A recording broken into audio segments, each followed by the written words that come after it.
Carlos Ulberg and Nicole Negumereanu in the light heavyweight division, 28 and 31, almost 32 years old. A lot taller is Carlos Ulberg, but lengthier is Nicole Negumereanu, who's on a 4-fight win streak, 2 of them by split decision, 2 of them by KO TKO, only losing in his UFC debut. Since then, he's done very, very well. Same thing can be said for Carlos, only losing in the UFC debut, and then looking very good, outstriking Fabio, staying on the outside, and then knocking out Tafon and Chukwi. Obviously, Carlos is going to be the better striker, taller, lengthier, training with guys like Israel Adesanya as a main training partner. But Nicole's got a chin, man. The dude can eat a lot of punishment, come forward, put on that pressure, and eat your shots.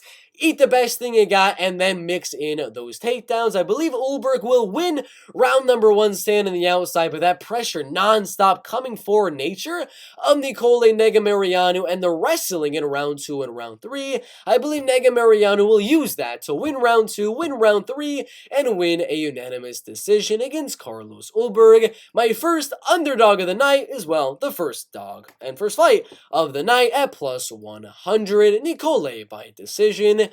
Julio Arce and Montel Jackson in the bantamweight division. Montel, 30 years old, younger than Julio Arce, taller than Julio Arce, lengthier than Julio Arce, beating JP Bays, Jesse Strader, Felipe Colares, and Andre Sukmamtath, only losing a grappler, jiu-jitsu type of guy in Brett Johns. Julio Arce going very up and down, win one, lose one, win one, lose one, over and over and over again. But I do believe Montel Jackson's going to get this one done. He's taller, he is lengthier, which is going to force Julio Arce to have to close that distance to land the powerful shots that we know Julio Arce can land. But that's the thing. To be able for Julio to close that distance, Montel is going to be landing the jab, landing the kicks at range and things like that, using the height and the reach. Plus the fact that Montel Jackson has the better wrestling, has the better grappling and ground game than Julio Arce. If Julio gets too close and is about to land a good shot on Montel, Montel's going to be shooting those takedowns. And that is why I think Montel Jackson will win a 29-28 decision. If it was a 3-round striking fight, 29-28 split decision either way. But with the wrestling of Montel, I think that'll be the deciding factor. Montel Jackson by unanimous decision. Sungwoo Choi and Mike Trizano in the featherweight division. 0-2 in his last 2, losing to Alex Caceres and Joshua Coulibaly while beating Julian Erosa, Youssef Zalal, and Suman Mokhtarian. Both are 30 years old, pretty similar height, but a little bit of a reach advantage for Sungwoo Choi. Loser here could honestly be cut from the UFC, given that Mike Trizano would be at that point about 1-3, 1-4 in his last 5 fights, and Sungwoo Choi would be 0-3 on a 3-fight losing streak. I think it's a close one here. Sung hits harder, he's lengthier, and the wrestling and grappling should be non-factor. So if it's a 3-round striking fight, the volume is even, but the power goes Sungwoo Choi, and the chin advantage goes Sungwoo Choi. Should be a pretty obvious one in my opinion. Obviously, Mike could surprise us and land something big on Sungwoo Choi. Decide he's a wrestler, so you're a wrestler now, says Nate Diaz, and Trizano could go out there and do that, but I assume it'd be a 3-round striking fight, and Sungwoo Choi is slightly the better striker, a little bit more power, which is why I give Sungwoo Choi the 29-28 decision. Silvana Gomez Juarez and Carolina Kovalkiewicz in the strawweight division. I'm going finish here. I'm going to go finish. Silvana, when was the last time you've seen this girl go to a decision? Got 2 knockout wins before joining the UFC. Lost to Lupita Godinez by armbar in round number 1. Lost to Vanessa Demopoulos by armbar round number 1 after almost knocking her out. And then she ended up knocking out Na Liang in her next fight. They're both 37 years old, similar height, similar reaches. It's a weird fight. It's kind of like Marlon Vera taking on Rob Font, where Carolina throws a little bit more volume, slightly better wrestler, slightly better grappler, but I think it's going to be a 3-round striking fight if it does go to a decision. Should be mainly a striking fight, but again, like I said, Marlon Vera versus Rob Font, whereas Carolina throws more volume, but Silvana has that power. And she can easily turn this fight from she's getting out volume by Carolina to knocking her out or landing something big on the feet. So it's a tough one in my opinion. I understand why it's a 50-50, having Silvana as the underdog. it makes sense because she could easily get out volumed in this fight, but I'm leaning more that under 2.5 rounds. I do believe Silvana Gomez Juarez will go out there, close that distance, and land something big on Karolina Kowalkiewicz and knock her out round 1 or round number 2. If not, Karolina's probably going to finish her in those later rounds as well with a submission, but I'm going to go Silvana Gomez Juarez, that under 2.5. Looking good, looking good. Silvana by TKO. Otman Azaitar and Matt Frivola in the lightweight division, 32 years old. The betting odds pretty even right here. Otman, a slight underdog on some bookies, a slight favorite on other bookies right there. So I guess whatever I say right here, I can kind of twist it, saying that I picked an underdog, even though, I mean, they've both been underdogs at some points or another. Otman was a plus 130 underdog for a while. I mean, Matt Frivola is an underdog on some of them, was plus 105 right when the betting odds have come out. So you can see exactly why this is a very, very close fight. Frivola going out there, getting rocked against Gennaro, knocking down Gennaro 4 times in that fight, getting knocked down himself in that fight, but before that, getting knocked out bad by Terrence McKinney and getting out-wrestled and out-grappled by Arman Tsarukyan, beating Jalen Turner and Luis Pena, whereas Otman Azaitar has beaten Kama Worthy and Timu Packalén, none of which are inside of the UFC. And I don't know what that 2-year layoff has been like for Otman Azaitar. I don't know what he's been doing on that 2-year layoff, so it should be an interesting one here in the lightweight division. That's pretty much it. If the layoff was horrible, he wasn't training too much, then Matt Frivola is probably going to use that steamroller nickname to out-wrestle and out-grapple Otman Azaitar for the decision, land some good shots on the feet as well. But if Otman was really training and looking and working on his wrestling and his takedown defense, and just improving his striking, improving his cardio throughout that 2-year break from the UFC, well, Otman should easily win this fight. And it's an interesting one. Just comes down kind of to the weigh-ins. I might make a separate video or go live and talk about it once the weigh-ins do come out on Friday, talking about what I think is going to be looking like for Otman Azaitar and Matt Frivola, because what Otman looks like on the scale is going to be a huge factor for a guy that has not fought in 2 years. So I might change my prediction here, but for right now, I'm going to go Otman Azaitar. I think he's going to look good on the scales. I think he's been training the wrestling and grappling. I think he's going to catch Matt Frivola on the feet and KO TKO him in round number 2. But should be a banger in the lightweight division. Should be steamroller, bulldozer. I mean, these are just colossal come forward type of nicknames right here. I think this is going to be one for the ages, an absolute banger in the lightweight division. The under 2.5 rounds is minus money. I don't think this goes to a decision, but what do y'all think? I got Otman Azaitar by KO in round number 2. Andre Petroski and Wellington Turman in the middleweight division. Wellington coming off 2 great wins. Not a great win, but Sam Alvey right there. And then he beat Misha Sirganov, beating Marcus Perez, while getting knocked out by non-UFC fighter Andrew Sanchez and Bruno Silva. He's 26 years old, pretty tall, pretty lengthy right there. Similar height, similar reaches. Experience heavily favoring Wellington Turman. But Andre is older, he's the better wrestler, and he is the better striker in my opinion. Jiu-jitsu wise, Wellington is pretty solid as well, but I do believe Andre Petroski should be able to go out there and take the fight down on Wellington Turman and stay out of the armbar submissions that Misha Sirganov was unable to stay away from. Should be a grappling and wrestling scrambling delight in the middleweight division. 2 high-level wrestlers and grapplers. I think Andre Petroski is slightly better. And if it is one of those Usman versus Covington situations where it's a 3-round striking fight, well, I don't care. Andre's still a better striker in my opinion. I got Andre Petroski by I'm gonna go decision. I'm gonna go decision because he's got knocked out by Sanchez and the Bruno Silva fight, but I don't think Petroski is gonna go out there and submit him. You got the TKO Michael Gilmore, but usually he's going out there looking for that submission. So I think the fight goes all the way. I'll go Petroski by decision. Aaron Blanchfield and Molly McCann in the flyweight division. I'm going to be going with, I'll tell you in a bit, Aaron is 9-1 as an MMA fighter, beating JJ Aldrich by submission, Miranda Maverick by unanimous decision, Sarah Alpar in a freaking domination, and Brody Rogan Walker. She's very young in her MMA career, only losing to Tracy Cortez. Molly Meatball losing to Lara Fritzen right there a year and a half ago. I don't know where that one came up of. I legit do not remember her fighting. Oh, it was Lara Fritzen, not. I always remember her name being Lara Procopio. My bad about that one. She did lose a very close fight to Lara Procopio, and she lost a unanimous decision to title challenger Tyler Santos.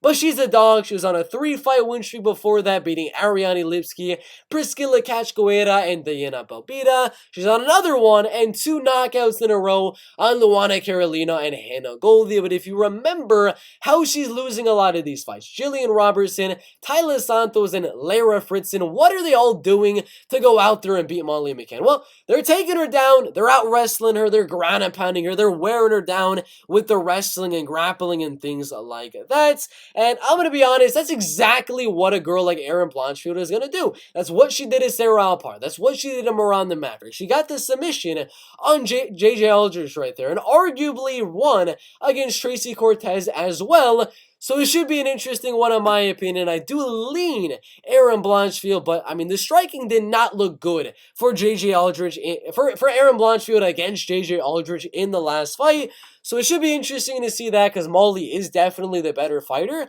in terms of the striking, not overall as a better fighter, but in terms of the striking.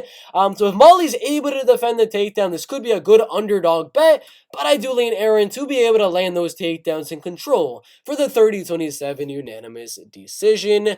Dominic Reyes and Ryan Spann in the light heavyweight division. Dominic Reyes 0-3 against champion, one of the greatest of all time, Jan Blachowicz, Jiri Prochazka, the current freaking champion.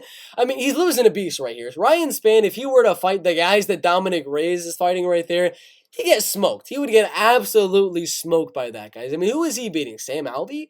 By split decision, Misha Sirgunov and Iwan Kutalaba. But Dominic Reyes would easily beat Misha, easily beat Sam, and easily beat Iwan Kutalaba. He'd probably beat Anthony Smith and Johnny Walker as well. So it's an interesting one. They're similar in age, a little bit of a height and reach advantage for Ryan Spann. Ryan hits harder. Dominic Reyes, a little chinny in my opinion. I mean, he's been knocked out by high-level strikers and things like that in his last 2 fights. So I don't know if Ryan will be able to get the knockout, but very good shot he does in round number 1, given the fact that Reyes has been knocked out so recently and a lot in his MMA career. But I think the fight does stay on the feet. I think the wrestling and grappling will kind of cancel out a little bit here. Ryan gonna win round number 1 with the power and with the amount of shots that he's gonna be landing. Round 2, I believe Dominic Reyes is gonna be winning that round, pouring on the pressure on Ryan Spann, landing a lot of volume. He's gonna rock Ryan Spann at the end of round number 2, and in round number 3, he's just gonna pour on the pressure on Ryan Spann. Get his back into the cage, land some good knees, good elbows, and boom, boom, boom, right hook, left hook, and I think we see a finish. Dominic Reyes loses round 1 due to Ryan Spann landing some big shots. Reyes wins round 2, comes down to round number 3, but I think Reyes gets the finish in round number 3. Renato Moicano and Brad Riddell in the lightweight division. If you look at the betting odds for this fight, Renato is at minus 123 on the betting odds. Brad Riddell, a solid plus 105. Dog, Tapology, pretty split down the middle, pretty much the exact same thing as the betting odds are for this fight right here. A lot of people say Moicano by submission because that's how he wins. Rear naked, and they're looking at Brad Riddell coming off a guillotine loss on Jalen Turner. He must not have good takedown wrestling. He's got good wrestling. He out-wrestled Drew Dober in their fight, out-wrestled, other guys in his MMA career. He's got good wrestling and good grappling to be able to defend the takedowns of Renato Moicano. So I don't know why so many people are saying submission. I think if there's going to be a finish, it would be Brad Riddell getting the finish on Renato Moicano, knocking him out on the feet like Rafael Fazia was able to do. But I think it's going to go to a decision. I think Renato will be looking for those takedowns early on, possibly wins round number 1 due to those takedowns,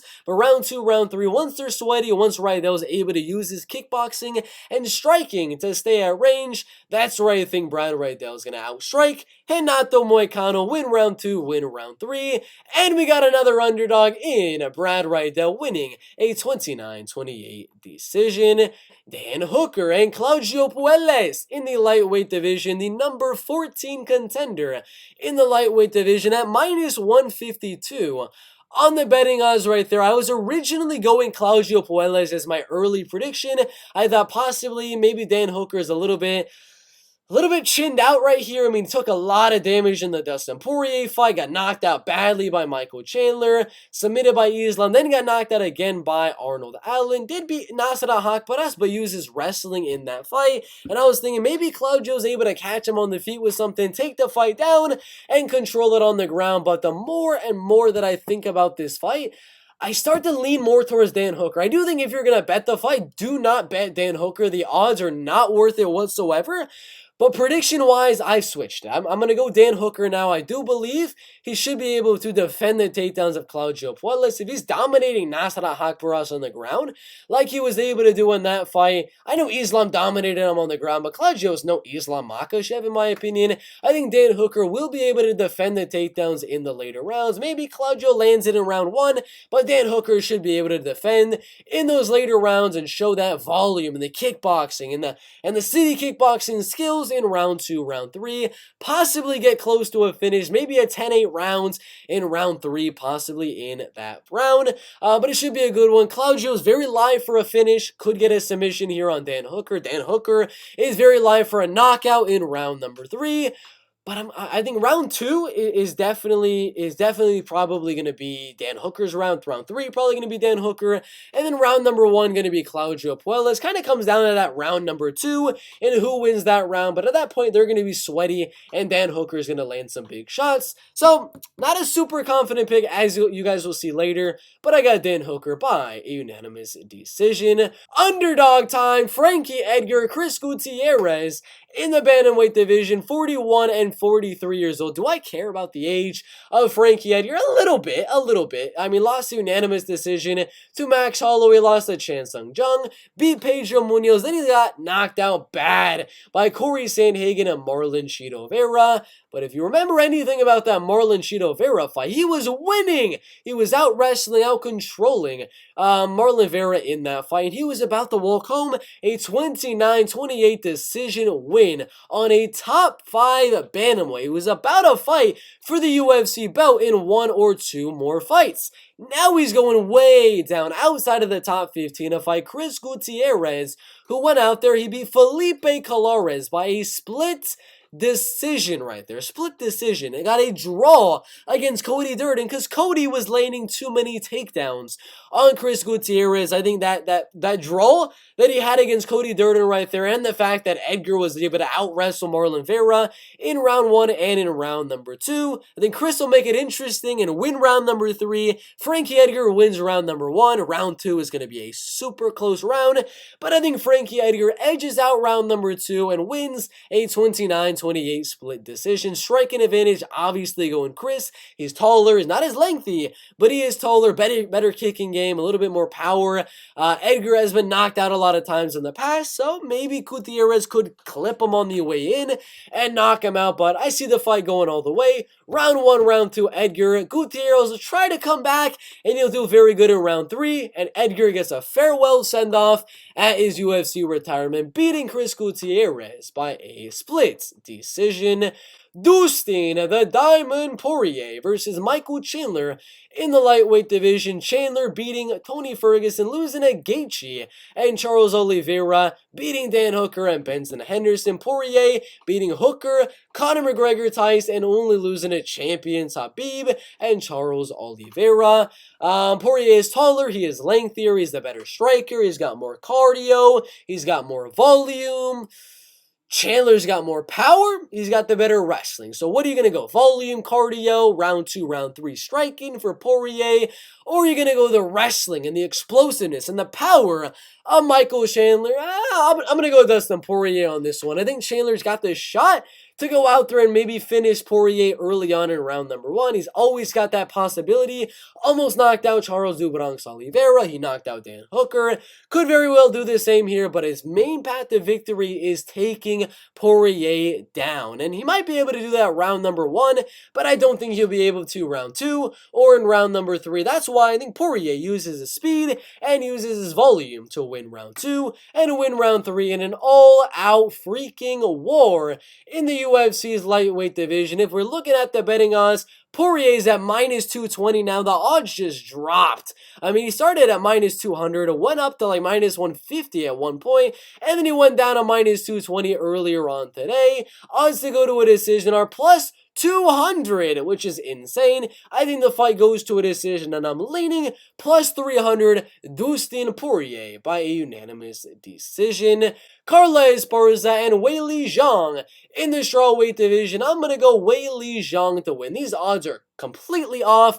They are actually switched. Weili Zhang is a 4-1 favorite. She is taller. She is more powerful. She's the better striker than Carla Esparza. She hits harder than Carla Esparza, and her wrestling and her grappling has been getting so much better. Not to mention, she's the stronger fighter than Carla Esparza. This is a pretty confident pick for me. I think Weili Zhang keeps this one on the feet, defends the takedowns of Carla Esparza, and lights up Carla Esparza in round 1, and in round number 2, wins those 2 rounds, and in round number 3, she's really going to wear on Carla Esparza, and it's going to be just like the Carla Esparza taking on the woman, the myth, the legend, Joanna Jędrzejczyk for the inaugural belts. Sorry, that wasn't for the inaugural belt. For the second title fight that Esparza was trying to defend their belt against, Joanna Jędrzejczyk, that's what it's going to be like. Weili is going to get a standing TKO in round number 3, outstriking Carla round 1, round 2 defending those takedowns,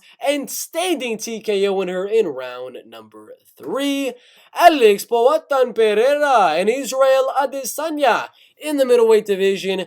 Age advantage goes Adesanya. Height and reach is going to be even. Experience advantage in MMA goes Israel Adesanya, but kickboxing, that'll go Alex Pereira. Alex hits harder than Israel Adesanya, and Israel Adesanya is better at countering, standing on the outside, using the leg kicks and the front kicks and the teeps, and things like that, and out-voluming his opponents right there. But Pereira is very good at timing his shots. I mean, even as Adesanya is picking him apart on the outside, landing the leg kicks, the 1-2s, landing the volume on Alex Pereira, Alex is going to be timing something big to knock out Israel Adesanya with, which makes Pereira a super dangerous opponent to potentially knock out Adesanya in this matchup in the middleweight division. Personally, I do think the fight goes to a decision either way. Pereira wins or Adesanya wins. I think it'll be a decision.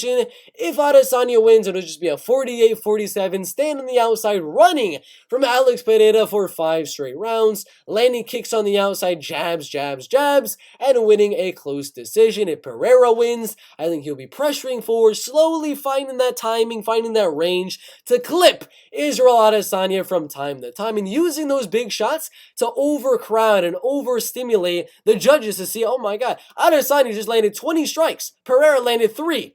But Pereira landed a huge, damaging left hook in one of those 3 strikes. We're going to give Alex Pereira the rounds. It's a very close one. It could go either way on the scorecards. I think 48-47, split decision in the middleweight division. Super controversial. Some people will say robbery, but I'm going to go Alex Pereira to go out there and get out-volumed. And it's going to be a Marlon Chito Vera, Dominic Cruz situation where Adesanya is going to be destroying Alex Pereira at range. Looking, I mean, everyone's going to be like, wow, Adesanya is destroying Pereira. And then boom! Pereira rocks Israel Adesanya with something big. Look at Marlon Vera versus Rob Font. That's exactly how I see this one going. See the fight go into a decision. Pereira laying the harder shots. That'll use those to win the fight on the judges' scorecards. Alex Pereira by a split decision. Carlos Ulberg and Nicole Negumereanu. Carlos Ulberg is 6-1 right here. He is the favorite. He's taller than Nicole Negumereanu. Not as experienced and not as lengthy as Nicole. Pretty even odds, pretty 50-50 on the betting odds. Originally, when the fight first started, Carlos was a 2-1 favorite. Then he was the underdog for a second there. Now he's a minus 120 favorite. Personally, I got Nicole Negumereanu winning. So first off, obviously that plus money underdog bet is going to be having some value, so that I believe is going to be a good bet in my opinion. Another one of them, if your bookie allows it, I don't know if a lot of them are going to be allowing it right now, but if you're watching on a later date, there is usually those those type of bets where you can do Nicole Negumereanu in round 3 or by a decision. That would be a good one. I see if he's going to get a finish, it'll be in round number 3, and I can possibly see a decision. But that plus 400 decision, I believe, has a lot of value. As in his UFC wins, he's got 4 of them. A half are coming by a split decision. I think this one will also be a decision. I got Negumereanu by decision, so plus 400 on Nicole by decision, plus 100 on the money line. Both are pretty solid bets in my opinion. Another one of them I believe is actually going to have some good value. Negumereanu scorecards no action. I actually believe if there's a guy to get a finish here between Nicole Negumereanu and Carlos Ulberg, I think that guy's going to be Nicole Negumereanu because the man has an absolutely crazy chin. So those are the 3 bets: the money line plus 100, the decision bet plus 400, and the scorecards no action at minus 120. The next fight we got after that one is the bantamweights right here. Julio Arce, Montel Jackson. I got Montel Jackson winning this fight, but in terms of the bets, do I want to bet and waste my money at minus 200 right there? No, I do not. I'm more confident on other guys in the fight card right here, like Andre Petroski, Dominic Reyes possibly. I mean, even guys like not Israel Adesanya, where is he? Dustin Poirier and Zhang Weili, I'm more confident in them for pretty similar odds to Montel Jackson. So, no, Montel Jackson's not a parlay piece. He's not a money line or anything like that. The only possible thing I would do here with Montel Jackson is wait a little bit. I mean, you're not going to want to do anything as of right now when it comes to his money line or his prop odds. We only have 2 bookies that are giving him decision odds right here. So I'd wait a little bit to possibly get to plus 200 on the decision prop. If you can get 2-1 odds on Montel by decision, that's the only possible thing I think of doing here between Julio Arce, because Julio, out of his most recent losses, a split decision to Hakeem Dawodu and a knockout from Yadong Song, but Montel couldn't finish JP Bice, who has such a horrible chin, couldn't finish Andre Sukmemtas, Felipe Colares. I mean, 25% finish rate in his last 5 fights, so I think the fight would go all the way. Plus 200 would be pretty good in my opinion. Mike Trizano and Sungwoo Choi in the featherweight division. My prediction is going to be Sungwoo Choi by a decision, but betting-wise, there's gotta be some good odds, because the odds to go to a decision are obviously minus money. No value there. Minus 200 on Sungwoo Choi, Mike Trizano to go to a decision. Come on, guys. Come on. Seriously, no. There's nothing there in my opinion. The only possible thing would be this right here. Sungwoo Choi by KO, TKO at plus 300. A little sprinkle on that. That's about it. That, or you just don't bet the fight at all. In the featherweight division, I'm not really liking the money line at minus 162. I believe it's a much closer fight, and decision prop for Choi is plus 160, plus 140. Not getting enough value in my opinion, so plus 300 on the knockout or pass. Next one. In the strawweight division, Karolina Kowalkiewicz and Silvana Gomez Juarez. In the strawweight division, I have Silvana Gomez Juarez winning by KO TKO early on in this fight. So to be honest with you, see, just a straight up bet on Gomez Juarez by knockout at plus 300 is definitely going to have some value. Another thing is going to be the live bet. After round number 1, if Silvana Gomez Juarez looks good in round number 1, she wins round number 1, live bet Karolina Kowalkiewicz. I believe in round 2 and round number 3, if it does get there, Karolina Kowalkiewicz is going to win those rounds and possibly even get a finish in round 2 or in round number 3. So like I've said before, the under 2.5 has value right there. The plus 300 on on Juarez by TKO right there is also going to be having some value. And if you want to sprinkle on something, if you're on Kowalkiewicz to win, only way I see her winning is a submission, plus 440, 450 right there. But it's really that plus 300 on Silvana by TKO, the under 2.5 at plus 120, or a live bet on Karolina Kowalkiewicz after round number 1. Carolina is probably going to be like plus 200 after round number 1, but that's where she's going to make her comeback in this fight with Silvana Gomez-Hora. So live bet Carolina, do the KO prop on Silvana or the under 2.5 rounds. Ahmed Azaitar and Matt Frevola in the lightweight division. I have Ahmed Azaitar winning. Not the most confident pick here out of any fights on this card. It is a 50-50, minus 110, minus 110. I got him at a little bit better odds earlier on in the week, but, yeah, I would say pass on the money line either way. Minus 110, minus 110 either way. Really, there's really not that much value on either side, in my opinion. Azaitar by knockout, there's not enough value there, in my opinion, as well, at plus 165. The thing I really wanted to do was going to be a decision on Ahmed Azaitar at plus 600. That's really it. That is really it. That's not my prediction. Get it? I'm not going out there saying Ahmed's going to win this fight by a decision, but I do believe he could win round number 1 for sure. He's going to rock Matt Frevola a lot. That's the biggest chance of him going out there and knocking out Matt Frevola is in round number 1. Round 3, obviously going to go Matt Frevola, but round 2, if Ahmed is still able to rock Matt Frevola, this decision has a lot of value. I don't think it's going to happen. I think the plus 165 right here on the Azaitar KO TKO is actually what's going to happen. But there's no value on that. Plus 165, no value. It's either that plus 600 or you don't bet any of these props at all. And the money line, I'm not liking it at all anymore. Plus 600 decision prop or pass. Next one, in the middleweight division, Andre Petroski in a Wellington tournament. I got Andre Petroski winning that fight. Gonna be some interesting odds here. This I do like. This I do definitely like. Because Petroski's more of a... He's more of a submission type of a guy. He's usually trying to get you down and submit you, maybe land something big on the feet.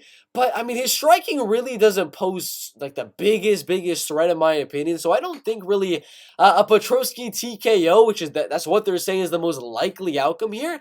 I really don't really see that happening. I know Wellington gets finished by knockout a lot in his MMA career, but if there's going to be a finish, I think it'll be a submission either way. A Turman submission or a Petroski submission. If there is going to be a knockout, probably be later on round number 3, ground and pound TKO. But I have a feeling the fight goes all the way. I'm going to be honest. I have the feeling that this fight is going to go all the way, and well, a little sprinkle on Petroski by decision is all I would do. I don't want to do nothing with Petroski 2-1 odds. That's insane in my opinion.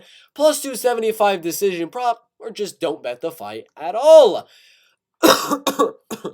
Sorry about that. Next one we got in the flyweight division, Aaron Blanchfield and Molly McCann in the flyweight division. Let's find it right here. Minus 400, no.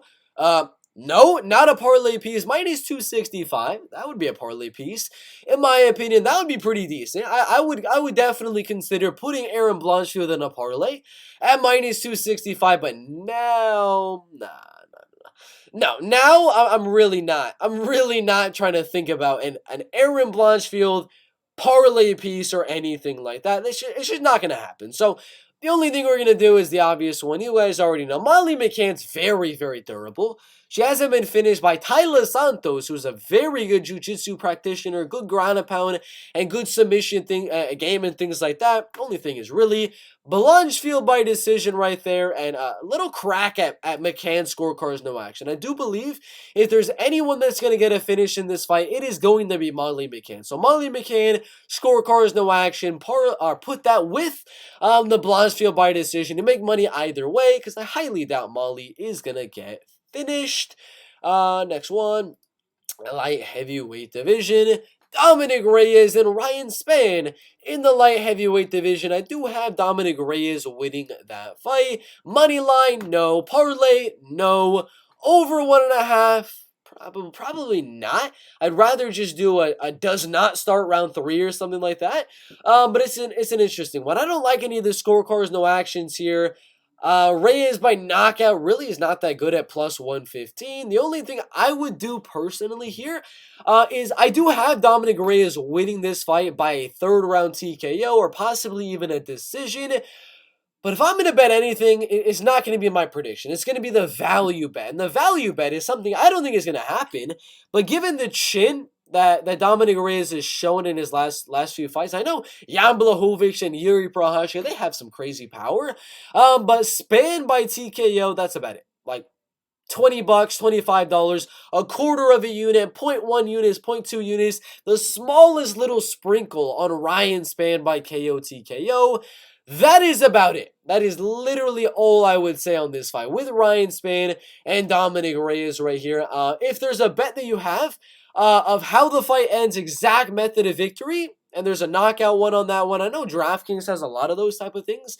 We're going to go on a little side tangent here. I'm going to see if I can find it right here. DraftKings Sportsbook. Let's see if I can find it. I believe it's on DraftKings. If I'm wrong, I'm wrong, and we might just delete this part up from the live stream and from the actual prediction and the video and things like that. But I believe I am right in saying that there is one of those like exact method of victories. Is not on there just yet for Dominic Reyes and Ryan Span, but I believe there's probably going to be one for Israel Adesanya.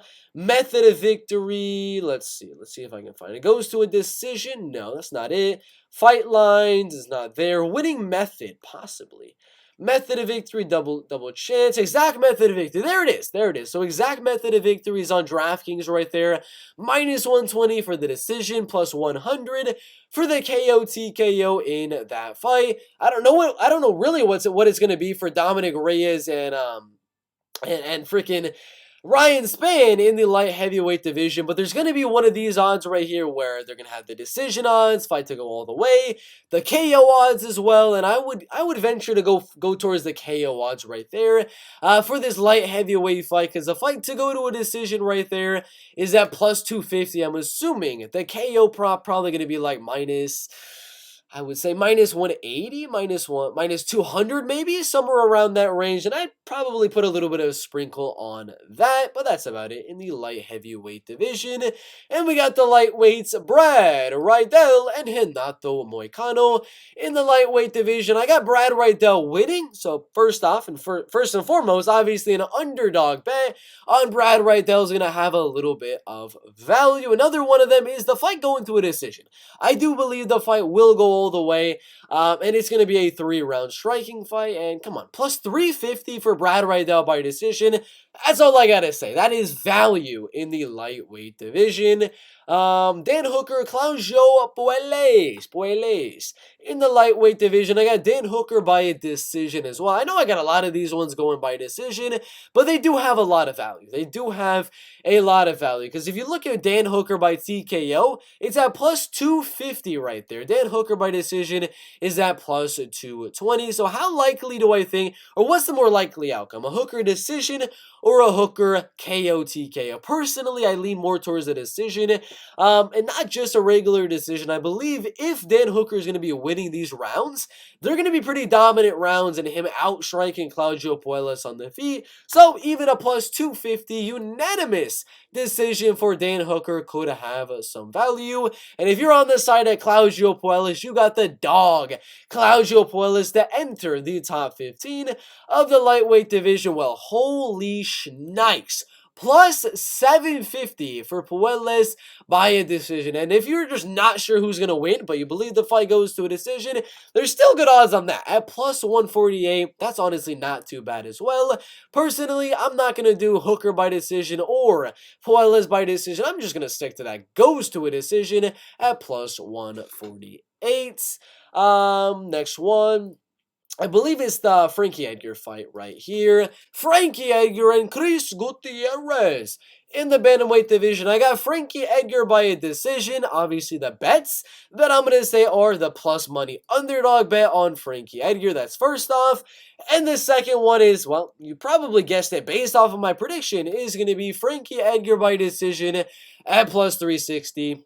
It is literally as simple as that. That is pretty much it. And maybe if you want to go a little ballsy with it, you can go with a not Gutierrez inside the distance. I highly doubt he's going to go out there and finish the man, the myth, the legend, Frankie Edgar. So those would be some decent bets. Yeah, Dustin, the Diamond Poirier right here. The money line not looking too good. It was early. -150 was solid odds on Dustin Poirier. Now I don't want to parlay it. I don't want to money line it or anything like that. Over 1.5 isn't bad. -125 is pretty solid in my opinion. Fight goes to a decision is insane. Plus 260 for this fight to go all the way the full 3 rounds. That is value. Plus 260 for the fight to go 3 rounds. Dude, that is huge, huge value in the lightweight division. Poirier by decision, almost 4-1 right there. That's it. Poirier decision and fight to go to a decision are absolutely insane. Plus 260 and plus 380 right there. I'd go more towards that plus 260. Good odds in the lightweight division. Weili Zhang and Carla Esparza in the strawweight division. I do got Weili Zhang winning. Only things I would do would be the under 4.5 rounds at -110, or just straight up, Weili Zhang by TKO. Plus 135 is pretty good odds as well.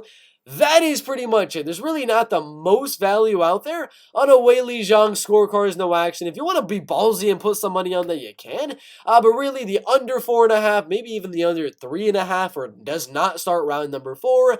But if you don't want to do any of that, Weili Zhang by knockout for plus money. And last but not least, Alex Poatan Pereira and Israel Adesanya in the middleweight division. I got Alex, the underdog, winning. So obviously, plus 178 is going to have a lot of value. Fight to go to a decision, minus money right there. Really not intriguing in my opinion to have minus money for the fight to go all the way. But I do believe this one has value. Pereira, scorecards, no action. Earlier on today, we did bet this at plus 115 right there for Pereira, scorecards, no action. Now it's at minus 130. I like to say from my own live movement. But that is still good. I believe if there's going to be a finish, it'll be from Alex Pereira. So that is pretty good odds depending on whatever bookie you're on. Another one is going to be Pereira by decision. Plus 650, plus 750 for Pereira to win the fight by decision. You put that also with Pereira inside the distance, scorecards, no action. You got some good bets, but that's what I'm thinking for UFC 281. UFC 281, Adesanya versus Pereira. Full card, most confident picks. Now, I have a lot of underdogs at UFC 281. Adesanya versus Pereira. My underdogs are Alex Pereira, Frankie Edgar, Brad Rydell, Atman Zaitar, Nicole Negamariano, and Silvana Gomez Juarez. We got a lot of underdogs in the card. The bolded people are going to be the people that I am predicting to win. And stay till the end of the video in case I change things. Because sometimes I'll put a percentage down at the beginning and I'll change my mind towards the end. So stay to the end of this video right here to get the official full card of most confident picks to least confident picks. But we'll start from the bottom and go to the top. Nicole Negamariano to start right here. We're going to have him as a solid 55% as a slight lean. Definitely not going to be no confident pick or anything like that for Nicole Negamariano, as Ulberg is a much better striker, but Negamariano's got the chin and the wrestling. Montel Jackson right there is also going to be a slight lean. I don't think he should be an almost confident pick, but a little bit more confident than Nicole Negamariano, right at a solid 59%. Sungwoo Choi and Mike Trezano, that's going to be right in between. Right in between Montel Jackson and Nicole Negamariano is going to be Sungwoo Choi at a 57%. Silvana Gomez Juarez, and we got a lot of close fights on this card. I'm telling you, a lot of these fights are not going to be confident picks at all, so I'm just going to give you them in order of most confident to least confident. So far, our least is going to be Silvana Gomez Juarez. It's women's MMA, and that is a 50-50 fight. Atman Zaitar and Matt Frivola. I'm sorry I have to do it, but we're going to have another fight on these slight leans right here. This one a little bit more confident at 53% for Atman Zaitar. All right, next one, we got Andre Petroski. Andre Petroski. That's an interesting one. We'll have him. Am I more confident for him than I am on Nicole Negamariano? That's tough. He's definitely going to be a slight lean. It's right around Sungwoo Choi level. I'm gonna switch it up a little bit. Like I said, we're gonna switch up a lot of things in this live stream for sure. We're going to have him 54%, and we're going to switch Nicole Negumereanu to 56%, and we're going to move Sungwoo Choi below Nicole Negumereanu. I'm just not feeling him being that high on the confident picks right there. So we'll change it up a little bit, and that's what we have so far. Aaron Blanchfield and Molly McCann. Aaron Blanchfield is going to be our first, I'm going to say confident pick right there. Confident pick. Would I bet Aaron Blanchfield? Probably not. Probably not. Her betting odds are absolutely horrendous, in my opinion, right there. But we are going to go Aaron Blanchfield at a solid 72% on the percentages that we're going to give Aaron Blanchfield. Dominic Reyes and Ryan Spann. That's interesting. Dominic Reyes and Ryan Spann. This one's definitely not going to be a confident pick by any means, but it should be right below Montel Jackson, I would say, at a solid 58%. Brad Rydell, I'm sorry, we're going to have another slight lean for this fight card. Again, not a lot of these fights are super, super close. So we're going to have a lot of slight leans for sure on this UFC fight card, 100%. So for him, we're going to move him. I'm not too sure where I want to move Brad Rydell. He's pretty low on the list because it is a very, very close fight. We'll go 52%. I'm not going to have him too high right there, given that he's just been finished twice in a row, and the submission defense does need a little bit of work. Hanato's got a chin, and he's got good wrestling and grappling. Dan Hooker, sorry to say it, is going to be another slight lean. I'm telling you, there's way too many goddamn slight leans on this card. I'm going to have to do it to you. I'm sorry. I'm so sorry. Atman Zaitar, I'm a little bit more confident than Brad Rydell, I would say. Atman Zaitar, let's move him down. Let's move him down right here. We'll put him right below. We'll go right below 52.5%. 52.5%, because I originally had Claudio Puelles winning that fight, and it's a super back and forth one, really close fight in that lightweight division. Frankie Edgar, Chris Gutierrez, another one. I mean, if I'm telling you how many close fights are on this card, you already know. I mean, there's so freaking many on this fight card. It's absolutely insane. Another 51% will add 0.1 just to discrepancize it from Silvana Gomez Juarez. But again, not at all confident on Frankie Edgar. Dustin Poirier, we'll make a new category for once here inside of these confident picks video. He's going to be a little bit lower than this as a almost confident picks. And these ones are going to be from 60% to 70%. And right here, we got Dustin Poirier at 66%, right where the betting odds actually have him. We got Weili Zhang. This one is going to be pretty high on the list right here. And this one is going to be a super confident picks. There's not really plural. It's only one super confident pick, but we'll put picks anyway. And we'll have Weili Zhang at 82%. I'm feeling very, very good on Weili Zhang. Alex Pereira, you already know, 50-50 fight. Should be like -110, -110. This one's also going to be very, very low on the list with like Brad Rydell and things like that. And Frankie Edgar at 51.5%. That's what we got for you guys. I mean, a lot of slight leans. Only 3 fights that were not slight leans. Number 1 most confident, Weili Zhang, Aaron Blanchfield, and Dustin Poirier. And the slight leans, Montel Jackson, Dominic Reyes, Nicole Negumereanu, Sungwoo Choi, Andre Petrosky, Atman Zaitar, Dan Hooker, Brad Rydell, Alex Pereira, Frankie Edgar, and Silvana Gomez Juarez. A lot of fights. I mean, we have this many fights under 53%. That's barely a slight lean. I mean, these ones are almost confident picks. These ones are just, I'm barely leaning them. So there's a lot of close fights on here, a lot of good opportunities for underdog bets. But take what I put in this video with what you must. Maybe bet on some of these underdogs because they do have some good odds. And looking at some of the fights right here, like a Nicole Negumereanu, if I'm having him at 56%, there's definitely value because he is plus money. On the betting odds are there. Andre, 54% means there's not good value on Andre Petroski. Brad Riddell, that means there's good value on Brad. That means there's good value on Alex Pereira, good value on Edgar, good value on Juarez. Means there's not too good a value on Montel Jackson. There's okay value on Poirier, not good value on Blanchfield, and okay value on Weili Zhang. You can kind of look at the percentages I give to you to get a gauge of what I think the betting odds should be. You look at the betting odds, look at my percentages, and you can go off of that.